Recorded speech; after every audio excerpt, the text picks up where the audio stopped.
بسم أعوذ بالله من الشيطان الرجيم بسم الله الرحمن الرحيم والصلاة والسلام على رسول الله وعلى آله وصحبه ومن تبعهم بإحسان إلى يوم الدين أما بعد السلام عليكم ورحمة الله وبركاته. Alhamdulillah, ang hadith po natin ay ikasampu na. Ang pamagat nito ay ang limitasyon sa kung ano ang halal na dalisay. Bismillah. An Abi Hurairah radhiyallahu anhu qala Rasulullah sallallahu alaihi wasallam innallaha tayyib wa la yaqbalu ila tayyiba wa innallaha amara al-mu'minin bima amara bihi mursalin faqala ya ayyuhal rasul kullu minat thayyibat wa ma'alu salihah wa qala ta'ala يا أيها الذين آمنوا كلوا من طيبات ما رزقناكم ثم درك رجل يثيل السفر أشت أخباره يماد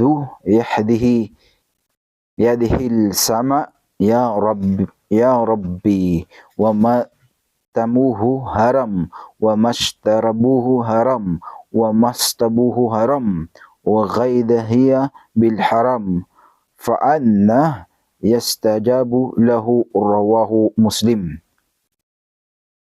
Mula kay Abu Hurairah, kalugdan siya ni Allah, sinabi ng sugo ni Allah sallallahu alaihi wasallam, katotohanan, ang makapangyarihang ala ay dalisay, walang kapintasan, at dalisay lamang ang kanyang tatanggapin. Katotohanan, ipinag-utos ni Allah sa mga mananampalataya ang kautosang kanyang ipinag-utos sa mga sugo. Sinabi ng makapangyarihang Allah, o kayong mga sugo, kainin ang mga halal, umabuti at gumawa ng kabutihan. At sinabi din ni Allah, o kayong mga mananampalataya, kainin ang mga halal, umabuting bagay ng aming pinagkaloob sa inyo. At pagkatapos ay kanyang binanggit ang isang lalaking manlalakbay na galing sa malayo, gusot ang buhok at siya ay malikabok na nakaunat ang kanyang mga kamay sa langit at siya ay nanalangin. O Panginoon,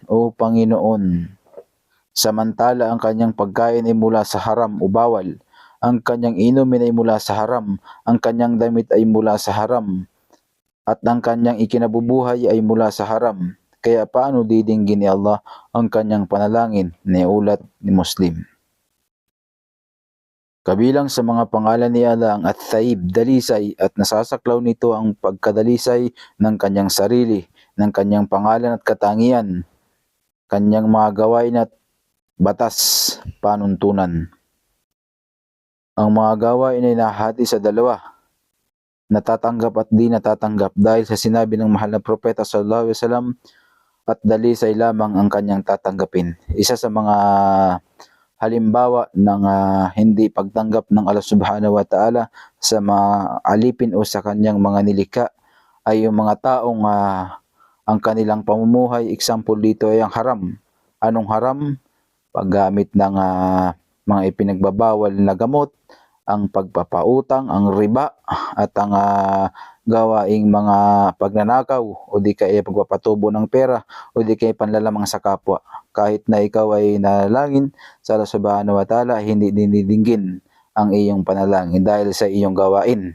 Yun po ang mga example. Kaya paalala sa ating mga mananampalataya at sumasampalataya sa Allah subhanahu wa ta'ala, palagi nating tingnan ang ating mga gawain at bantayan natin ating mga sarili mula sa gawain na ipinagbawal ng Allah subhanahu wa ta'ala nang ito ay para tanggapin ang ating mga panalangin. At ang ating mga pagkain ay na kinakain na nagmula sa Allah subhanahu wa ta'ala at pinapakain natin sa pamilya natin ay magawin natin tong sa dalisay na pamamaraan. At pagka ganun, tayo ay sinusubukan lang ng ating tagapaglikha na pakaiwasan natin ang mga gawaing haram, dalisayin natin ang ating mga sarili bagkus ang buhay natin sa mundo ay pagsubok. Ang mga sugo ay binibigyan ng kautusan at pinagbabawalan, gayon din ang mga mananampalataya, kagaya ng nabanggit sa mga hadith. Katotohanan, ipinag-utos ni Allah sa mga mananampalataya ang kautosang kanyang ipinag-utos sa mga sugo, mga kautosang kumain ng halal at dalisay na pinag-utos sa mga sugo at mananampalataya. Alam naman natin ang mga sugo ay palaging nagbabantay sa kanilang kaum o mga nasasakupan na ipagbabawal ang mga mga masasamang gawain at pagkain ng mga haram. Isa sa mababahagi ko dito ay ang aking pagbabalik Islam. Mapapansin natin ang unang makakalaban natin dito o pipigil dito ay ang ating sarili at ang pangalawa dito ay ang ating pamilya. Nandyan yung sila ay babati ko sa iyo kung ikaw nagbalik Islam, bakit yan ang sasabihin nila pagkatapos mong nalaman ng katotohanan, kailangan mong sabihin din sa kanila at pag-aralan dito ipaliwanag.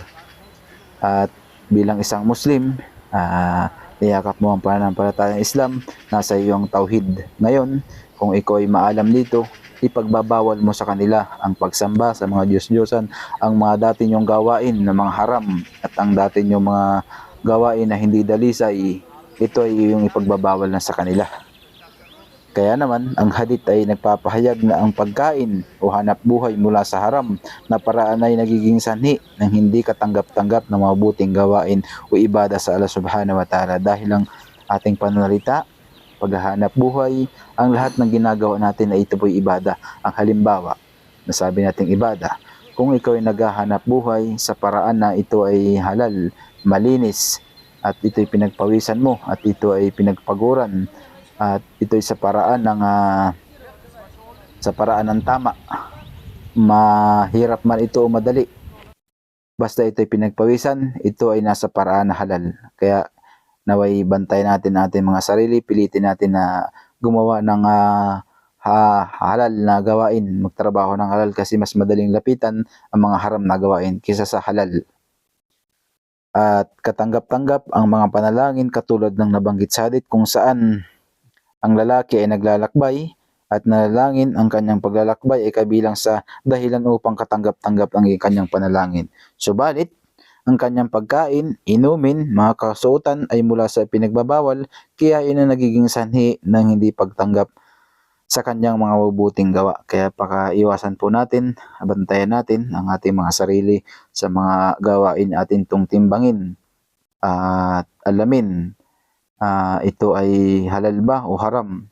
Papasok lang isang kasalanan kung ito ay iyon ang nalalaman. Halimbawa dito, kung alam mo na ang pagpapatubo, riba, ay bawal sa Islam at haram, at ito'y alam mo na, papasok na sa iyo, ikay mayroon ng pananagutan.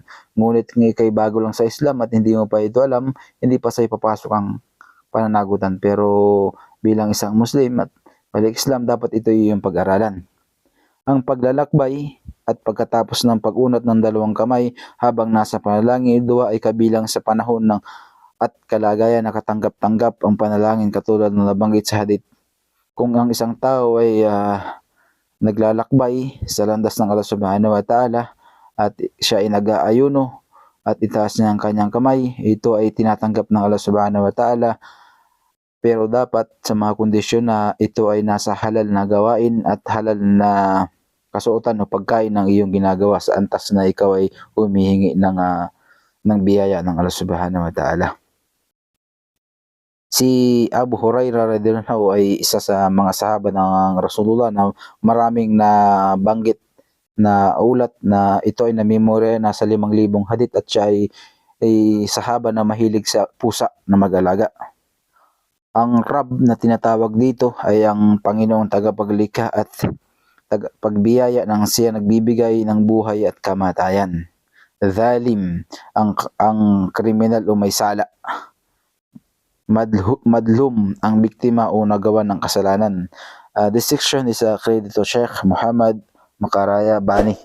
Alhamdulillah, base po sa ikasampung hadith natin ay ang limitasyon sa kung ano ang halal at dalisay, naway napulutan natin ng aral na palagi nating bantayan ang ating mga sarili, ang ating mga gawain at pagkain, na ito sana inshallah sa dalangin natin sa Allah Subhanahu wa Ta'ala na gabayan niya palagi tayo sa matuwid na landas, ihdina siratal mustaqim sa lahat ng ating mga gawain. Ito po ay pakibantayan natin dahil ang ating lahat ng gawain ay ibada, ang pakikipag-usap, pakikitungo, pagkilos, pagtulog, pakikisama.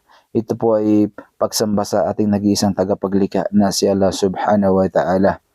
At hanggang dito lang po sa ikasampu natin, inshallah ay mapagkaluban pa tayo ng Allah Subhanahu wa Ta'ala ng maraming oras para maiulat natin ang iba pang mga hadith o katibayan, mga dalil sa sunnah ng Rasulullah sallallahu alaihi wasallam at ang mga sahaba na naiulat dito.